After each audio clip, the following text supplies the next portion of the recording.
7ஆம் அதிபதி ஒரு ஜாதகத்துல 10ஆம் இடத்துல இருக்காரு அப்படின்னா, இது ஒரு ஆண் ஜாதகமா இருக்கு அப்படின்னா, இப்ப 7ஆம் அதிபதி 10ஆம் இடத்துல ஆட்சியா இருக்காரு அல்லது உச்சமா இருக்காரு, மூல திரிகோணமா இருக்காரு அப்படின்னா, இந்த அமைப்புடைய ஜாதகர் திருமணத்துக்கு அப்புறம் மனைவி மூலமாக உயரிய லெவலுக்கு போவார். ஏன்னா, மனைவியோட சேர்ந்து தொழில் செய்யக்கூடிய அமைப்பு ஏற்படும். மனைவி வந்ததுக்கப்புறம் இவர் தொழில் ஆகா ஓஹோன்னு போகும். ஆக எந்த வகையில பார்த்தாலும் 7ஆம் அதிபதி 10ஆம் இடத்தில் ஆட்சியாகவோ, உச்சமாகவோ எந்த விதமான பாதிப்புகளும் இல்லாமல் இருந்தால், இது ஒரு ஆண் ஜாதகமாக இருந்தால், அவர் தொழில் பண்ணிக்கிட்டு இருந்தாருன்னா, மனைவி வந்ததுக்கு அப்புறம் தொழில் டபுளா போகும்.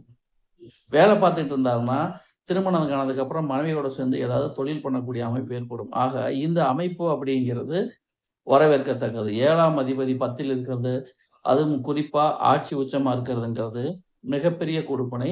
திருமணம் அமைந்ததுக்கு அப்புறம் அந்த ஆணுக்கு தொழில் மூலியமாக உயர்வு, மனைவி வந்ததுக்கு அப்புறம் தொழில் வாய்ப்புகள் கட்டாயம் கூடி வரும்.